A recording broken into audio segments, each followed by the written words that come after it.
भाजपा की प्रदेश उपाध्यक्ष दिनेश्वरी ठाकुर ने कांग्रेस की राष्ट्रीय प्रवक्ता के शिक्षा मंत्री गोविंद सिंह ठाकुर पर लगाए गए आरोपों का पलटवार किया है। उन्होंने कहा कि गोविंद ठाकुर के विभाग बदले गए तो कांग्रेसियों के पेट में दर्द क्यों हो रहा है। यह भाजपा का पारिवारिक मामला है। उन्होंने कहा कि नई शिक्षा नीति लागू होने के बाद परफॉर्मेंस के आधार पर विभाग बदले गए थे। उन्होंने अपने कार्यकाल में सभी विभागों में बेहतर कार्य किए हैं।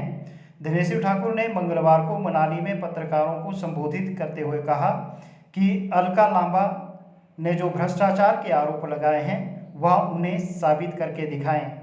उन्होंने कहा कि लांबा आपसे विधायक रहे, 2020 में कांग्रेस से चांदनी चौक से चुनाव लड़ा और जमानत भी नहीं बचा पाई। उन्होंने कहा कि कांग्रेस अपनी चिंता करे, भाजपा के बारे में चिंता करना छोड़ दें। जानकारी प्राप्त हुई है कि पिछले कल हमारे यहाँ मनाली में एक कांग्रेस की नेत्री जो राष्ट्रीय प्रवक्ता हैं वो यहाँ आई और सबसे बड़ी बात तो मैं ये करना चाहती हूँ कि क्या ज़रूरत पड़ी है कि एक बहुत बड़ी वरिष्ठ नेत्री अपने आप को मानती हैं वो हिमाचल के कोने कोने में जाकर प्रेस कॉन्फ्रेंस कर रही है। वो मुझे लगता है शिमला भी गई, शायद धर्मशाला भी गई, मनाली भी आई हैं और आज कुल्लू में भी प्रेस कॉन्फ्रेंस कर रही हैं। क्या हिमाचल में कांग्रेस के लोगों के पास कोई बातचीत करने वाला व्यक्ति नहीं रहा कि दिल्ली से इनको इंपोर्ट किया गया है, ऐसा मुझे लगता है। और वो यहाँ पर आकर शिमला में आकर अपने हमारे हिमाचल में आकर मनाली में आकर बात करती हैं। और सबसे बड़ी बात ये भी है कि जब वो यहाँ प्रेस कॉन्फ्रेंस कर रही थी तो कांग्रेस का कोई भी बड़ा नेता मनाली या कुल्लू का उनके साथ नहीं था और एक दो लोग थे वो उनके साथ वो प्रेस कॉन्फ्रेंस कर रही थी। जब राष्ट्रीय प्रवक्ता हैं तो मुझे लगता है ज़िला कुल्लू के बड़े नेता होने चाहिए थे और हिमाचल के नेता होने चाहिए थे, लेकिन उनके साथ कोई भी नहीं था और उन्होंने यहाँ आकर बहुत सारे आरोप लगाए और उन्होंने शिमला में हमारे माननीय मुख्यमंत्री जी को भी अपशब्द कहे और जो उनको कहने नहीं चाहिए। और आज ठाकुर जयराम जी का जो सम्मान देश और प्रदेश में है वो किसी से छुपा नहीं है और मुझे लगता है, मेरा विचार ये है कि आज ये प्रेस कॉन्फ्रेंस हमारे हिमाचल के कोने कोने में आकर कर रही हैं, ये इनकी बौखलाहट है। बौखलाहट क्यों है? क्योंकि भारतीय जनता पार्टी के जिसको कहते हैं डबल इंजन की सरकार है, मोदी जी की सरकार, जयराम जी की सरकार और मनाली में गोविंद ठाकुर जी के नेतृत्व में जो विकास की धारा प्रवाहित हो रही है, ये बौखलाहट है। और साथ में जो हमारे भारतीय जनता पार्टी के पूरे हिमाचल प्रदेश के कोने कोने में महिला मोर्चा के सम्मेलन जो सफल हुए हैं, ये भी उनकी बौखलाहट है और इसलिए कैसे जवाब दिया जाए, इसलिए वो यहाँ आई। और पहले तो मैं अलका लांबा जी के बारे में बात करना चाहती हूँ। आज वो यहाँ हमारे लोगों को बता के गई कि वो आपसे कभी विधायक रही थी, लेकिन मैं उनका एक परिचय आप लोगों को और भी देना चाहती हूँ।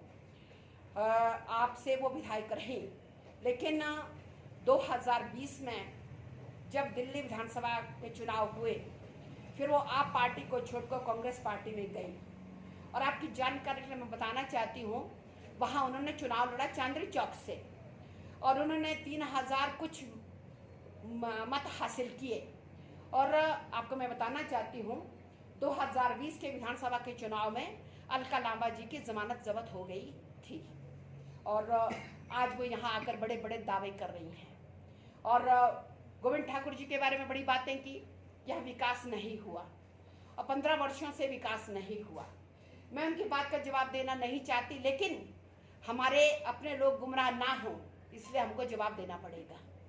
और सबसे बड़ी बात मैं उनसे पूछना चाहती हूँ, वो शिमला से मनाली आई हैं तो वो किस रास्ते आई हैं? क्या उनको NH की सड़कें नज़र नहीं आई? जो कुल्लू से मनाली तक वो कहाँ से आई, उनको नज़र नहीं आया।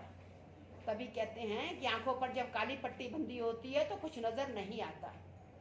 और आज जो NH के काम पूरे हिमाचल प्रदेश के कोने कोने में मोदी जी के नेतृत्व में जयराम सरकार जाल बिछा रही है, वो उनको नज़र नहीं आया।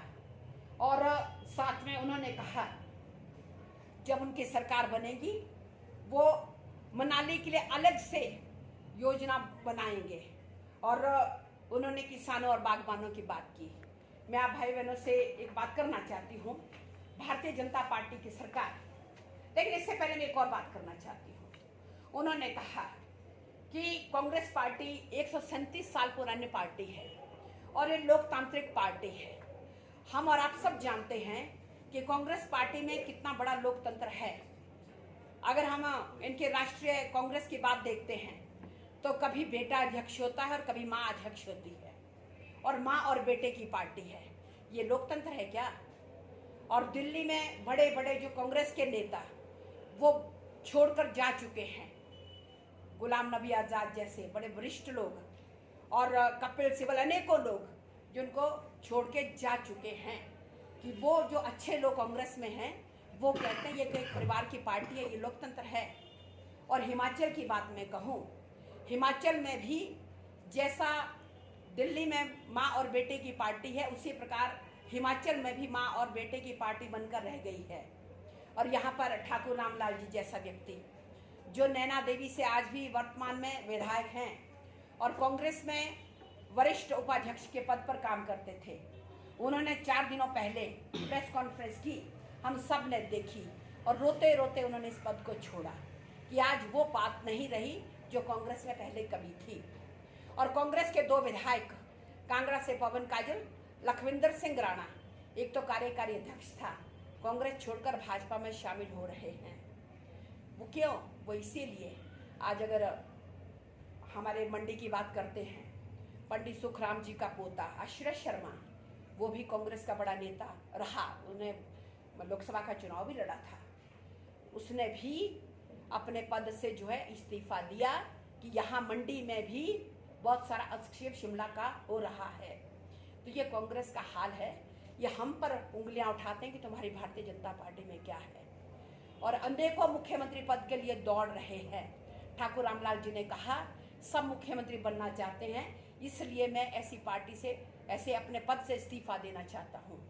ये हाल कांग्रेस पार्टी का है।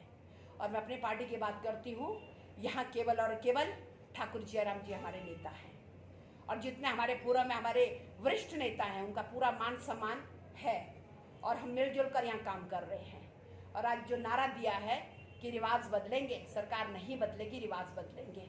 हम और आप सब जानते हैं कि विकास की जो नरेंद्र मोदी जी के नेतृत्व में हमारा पूरा देश आगे बढ़ा है, और वो काम हिमाचल में भी हुआ है। और इसलिए उन्होंने कहा मनाली में क्या हुआ, और उन्होंने किसानों की बात की। और मैं आप लोगों से ये जानकारी शेयर करना चाहती हूँ, किसानों के लिए मोदी सरकार ने जो सोचा, किसान सम्मान निधि योजना मोदी जी ने चलाई, और किसान सम्मान निधि योजना आज तक किसानों के बारे में किसी ने नहीं सोचा, लेकिन आज पूरे भारत के हर किसान को हर वर्ष 6,000 रुपया सरकार की तरफ से किस्तों, 3 किस्तों में जो है हमारे लोगों को आता है। ये मोदी जी ने किया। और किसानों के लिए मनाली विधानसभा में क्या हुआ, ये मैं आपकी जानकारी के लिए आपको बताना चाहती हूँ।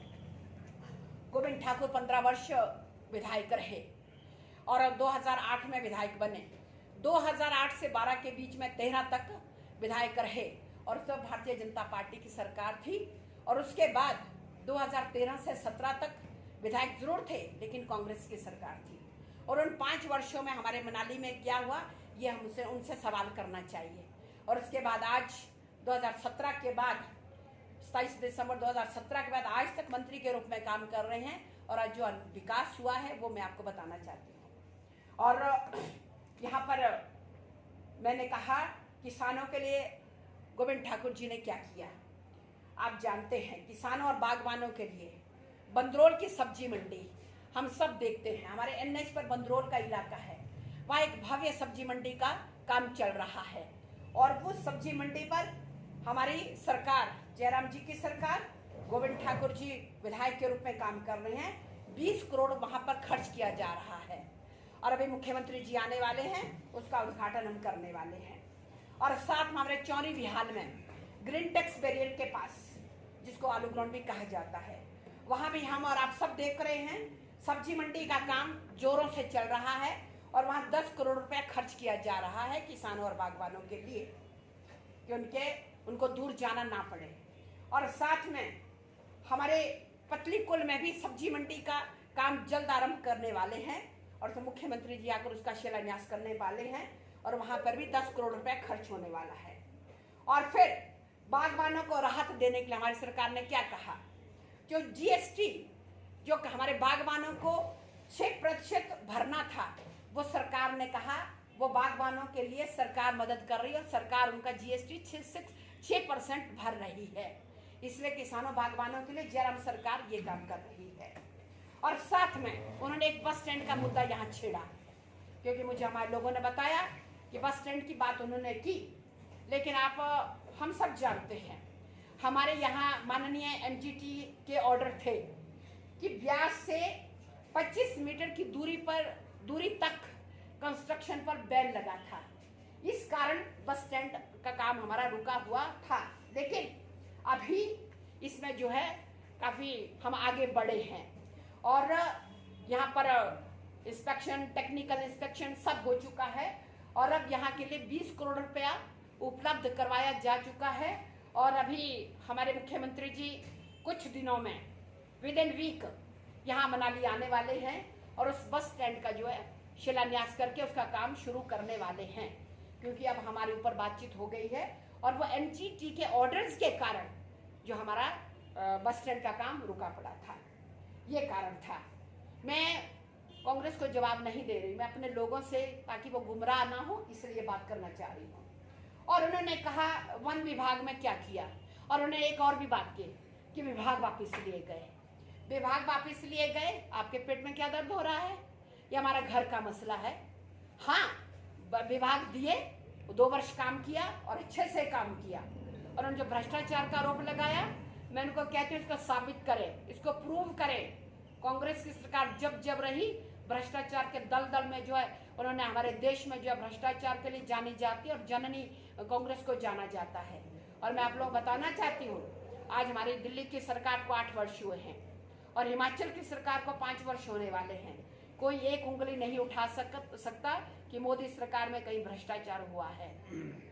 2004 से लेकर 2014 तक कांग्रेस की सरकार में क्या हुआ हम और आप सब जानते हैं।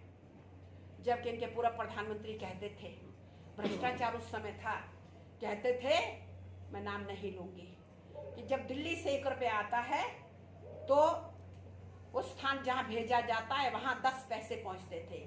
लेकिन मोदी जी की सरकार है, आज इससे निजात मिली है। वहां से 1 रुपया आता है तो 1 रुपया ही मनाली पहुंचेगा। इसलिए ये काम भारतीय जनता पार्टी की सरकारें कर रही हैं। और वन मंत्री होते मनाली के लिए क्या किया, आपकी जानकारी मैं बताना चाहती हूँ। हमारे मनाली में नेचर पार्क, मनाली में बहुत सुंदर नेचर पार्क गोविंद ठाकुर जी ने 3 करोड़ की लागत से बनाया। पर्यटन को आगे बढ़ावा देने के लिए काम किए गए और एक गुलाबा में नेचर पार्क का निर्माण किया गया। मड़ी में बहुत सारी बड़ी पार्किंग का जो है काम किया गया।